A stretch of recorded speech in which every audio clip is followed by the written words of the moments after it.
Short process একদম সহজ করে ভাবো। আজ ক্লাস 11 সেকেন্ড সেমিস্টার যে অর্গানিক চ্যাপ্টার করাচ্ছিলাম হাইড্রোকার্বন, সেই হাইড্রোকার্বন চ্যাপ্টারে অ্যালকেন প্রিপারেশন রিঅ্যাকশন পুরো কমপ্লিট। আজ যেটা করানো হবে সেটা হচ্ছে অ্যালকিন অ্যালকাইন দুটো প্রিপারেশন একসাথে মাত্র 3টে রিঅ্যাকশনের মধ্যে টোটাল অ্যালকিন অ্যালকাইন প্রিপারেশন কমপ্লিট করে দেওয়া হবে। ঠিক আছে, ভালো করে দেখো। অ্যালকিন অ্যালকাইন প্রিপারেশনের প্রথম যে প্রিপারেশন করতে হবে দ্যাট ইজ ডিহাইড্রোহ্যালোজিনেশন। ডি মানে বেরিয়ে যাওয়া, হাইড্রোজেন আর হ্যালোজেন বেরিয়ে যাবে, সেই রিঅ্যাকশনের দ্বারা আমরা অ্যালকিন অ্যালকাইন প্রিপারেশন করব। দেখো আমি তোমাকে একটা অ্যালকিল হ্যালাইড নিতে বললাম, ধরো ইথাইল ব্রোমাইড নিয়ে CH2Br, ঠিক আছে, বা ইথেন ডাইব্রোমো ইথেন নিয়েছো বা ইথিলিন ডাইব্রোমাইড, এই দুটো অ্যালকিল হ্যালাইড নিয়েছো আলাদা আলাদা ভাবে। ঠিক আছে, কি দেওয়া হবে? দেব যেটা অ্যালকোহলীয় KOH, এখানেও সেম দেব কি অ্যালকোহলীয় KOH। দিলে যে রিঅ্যাকশনটা হবে এলিমিনেশন, অপনয়ন বিক্রিয়া হবে অ্যালকোহলীয় KOH দিলে। কিভাবে হয় তুমি শর্টে যদি ভাবতে চাও, দেখো হ্যালোজেন ডাইরেক্ট যে কার্বন সেটাকে আলফা কার্বন বলে, তার পাশের কার্বনটাকে বিটা কার্বন বলে। ঠিক আছে, তাহলে আমাকে যেটা রিঅ্যাকশন করতে হবে, হ্যালোজেনটা যে আলফা কার্বন আছে সেই হ্যালোজেনটাকে ঝোলাও আলফা কার্বন থেকে, আর বিটা কার্বন থেকে একটা হাইড্রোজেনকে ঝোলাও। ঠিক, এখান থেকে দেখো HBrটা তুমি বের করে দাও, HBr বের করে দাও, ঠিক কি না? এই HBrটা যদি বের করে দাও তাহলে কি হবে বলো? HBr বের করে দিলে এই বন্ডটা ভেঙে যাচ্ছে, এই বন্ডটা ভেঙে যাচ্ছে, তাহলে এই বন্ডটা ভাঙার জন্য আর এই বন্ডটা ভাঙার জন্য তাহলে এখানে একটা ডবল বন্ড হবে, তার মানে অ্যান্সার হবে CH2 ডাবল বন্ড CH2। এটাই অ্যান্সার। পার্শ্ববর্তী প্রোডাক্ট কিছু লিখতে হবে না, বাই প্রোডাক্ট। HBr বেরিয়ে যাচ্ছে মানে কি হবে? এই যে KBr কে নিয়ে KBr হয়ে গেল, আর OH কে নিয়ে কি হয়ে গেল? জল হয়ে গেল। এটা ফাইনাল প্রোডাক্ট।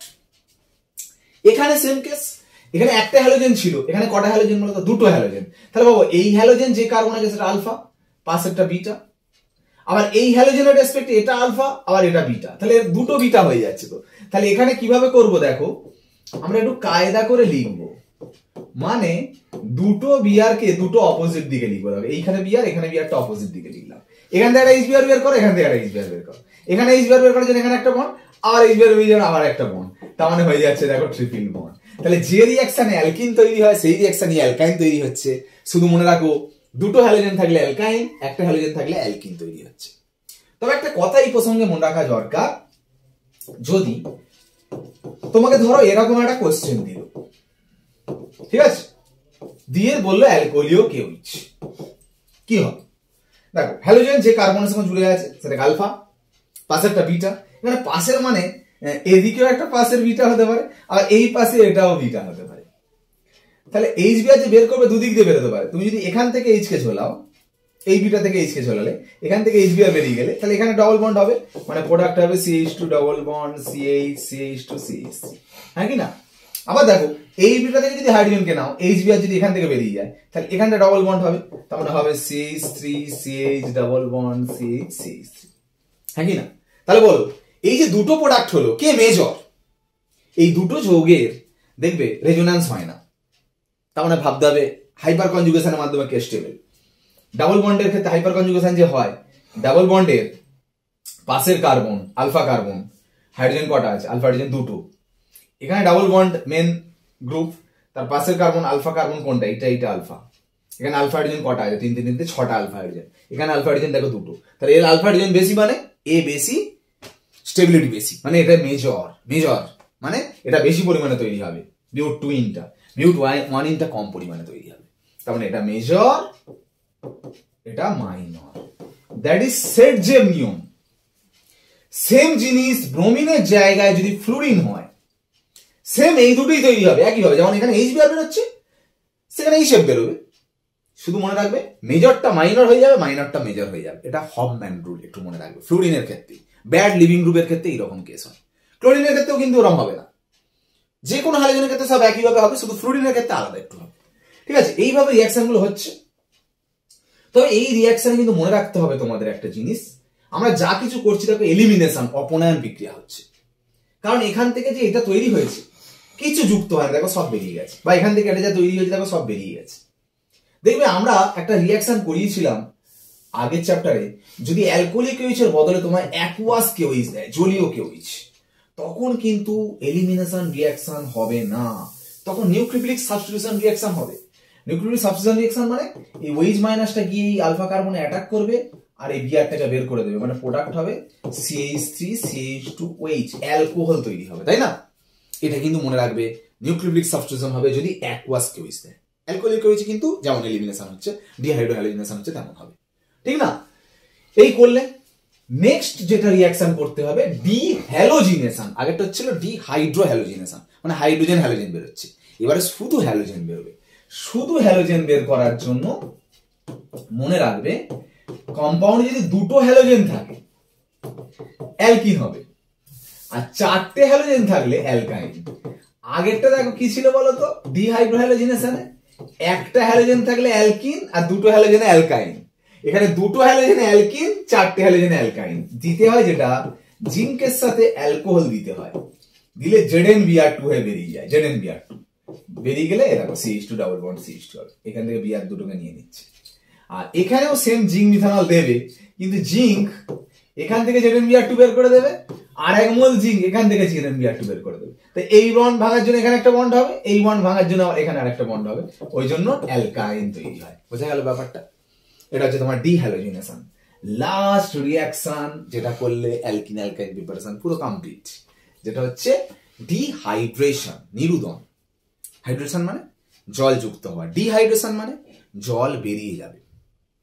জল বেরোনোর যে বিক্রিয়া, সেই বিক্রিয়ায় তোমাকে প্রথম বুঝতে হবে যেটা কি ব্যাপারটা, শোনো মন দিয়ে, যে কোনো একটা অ্যালকোহল ভাবো, অ্যালকোহলের রিঅ্যাকশনে অ্যালকিন তৈরি হবে। এটা একটা অ্যালকোহল, এই অ্যালকোহলে যদি তুমি কি দাও, concentrated sulphuric acid or Al2O3 দাও, এটা দিলে 170 ডিগ্রি টেম্পারেচার দেবে, আর এটা দেবে 350 ডিগ্রি টেম্পারেচার দিলে জল বেরোবে। সেই একই স্টাইলে ওই যে কার্বনে আছে আলফা আর বিটা, মানে যেভাবে তুমি হাইড্রোজেন হ্যালোজেন বের করছিলে, মানে আলফা থেকে OH কে ঝোলাবে আর বিটা থেকে একটা হাইড্রোজেনকে ঝোলাবে, দেখবেন জলটা বেরিয়ে গেল। জলটা বেরোলে কি তৈরি হবে? অ্যালকিন তৈরি হলো। সেম এখানেও তাই, দুদিক দিয়ে দুটো জল বেরোলে দুখানা যৌগ তৈরি হবে, মেজর মাইনর, যেমন ডিহাইড্রোহ্যালোজিনেশনে করাচ্ছিলাম, ঠিক আছে? সেটা তোমাকে বুঝতে হবে। কিন্তু একটা জিনিস মাথায় রাখতে হবে, এই যে ধরো আমি একটা দেখাচ্ছি, দেখো CH3CH, আর একটা দেখাচ্ছি CH3CHOH, CH2CH3, এটা বলছি। এখানেও কনসেন্ট্রেটেড সালফিউরিক অ্যাসিড হিট দাও, দিলে দেখো দুখানা প্রোডাক্ট হয়, কারণ এখান থেকে H বেরোলে, এখান থেকে জল বেরোলে, এখানে একটা ডবল বন্ড হবে। আবার এই বিটা, এখানেও বিটা আছে, এখানে বিটা কার্বন, এই বিটা কার্বন থেকে যদি H নাও, H বেরিয়ে গিয়ে এখানে ডবল বন্ড হতে পারে, আবার এখান থেকে H বেরিয়ে গিয়ে এখানে ডবল বন্ড হতে পারে, দুটো প্রোডাক্ট তৈরি হতে পারে আগের মতো, একটা মেজর হবে একটা মাইনর হবে, সেম প্রসেস। এখন কথাটা হচ্ছে যে এই যে ডিহাইড্রেশন প্রসেসটা হলো টোটালটা, যদি এই ডিহাইড্রেশন প্রসেসে মাথায় রাখো, একদম ভালো করে শুনে নাও, 1 ডিগ্রি অ্যালকোহল, এটা যেমন দেখো, এটা 1 ডিগ্রি অ্যালকোহল কি করে বুঝছো বলো তো? ওইটা যে কার্বনে আছে সরাসরি যুক্ত, তার থেকে দেখো একটাই কার্বন চেন বেরিয়েছে। এখানে দেখো ওইটা যে কার্বনে আছে তার থেকে দেখো কটা কার্বন চেন বেরিয়েছে? দুটো কার্বন চেন বেরিয়েছে, মানে 2 ডিগ্রি অ্যালকোহল। এটা 3 ডিগ্রি অ্যালকোহল হতে পারে। নিরুদন যেমন হচ্ছে হচ্ছে। এই যে টোটাল নিরুদন বা ডিহাইড্রেশনটাকে কি বলা হয় জানো? এটাকে বলা হয় ইন্ট্রামলিকুলার ডিহাইড্রেশন, মানে অন্তঃআণবিক নিরুদন।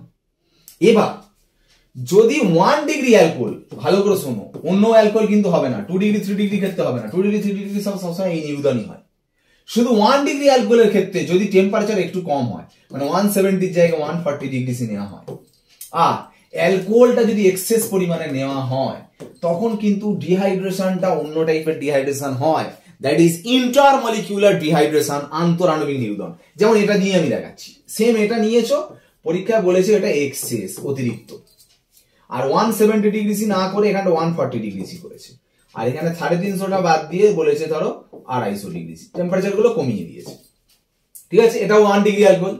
তখন এই প্রোডাক্টটা হবে না, মানে এই প্রোডাক্টটা এরকম ভাবে হবে না। তখন কি প্রোডাক্ট হবে এবং কিরকম ভাবে হবে? তখন এই যে এক্সেস অ্যালকোহল, এই এক্সেস অ্যালকোহল দুখানা দুদিক থেকে এইরকম কাছাকাছি আসে, এসে কি হয়, এখান থেকে এখনো জল বেরিয়ে যায়, বেরিয়ে গিয়ে যে প্রোডাক্টটা তৈরি হয় সেটা হচ্ছে CH3CH2O CH2CH3, মানে ইথার তৈরি হয়।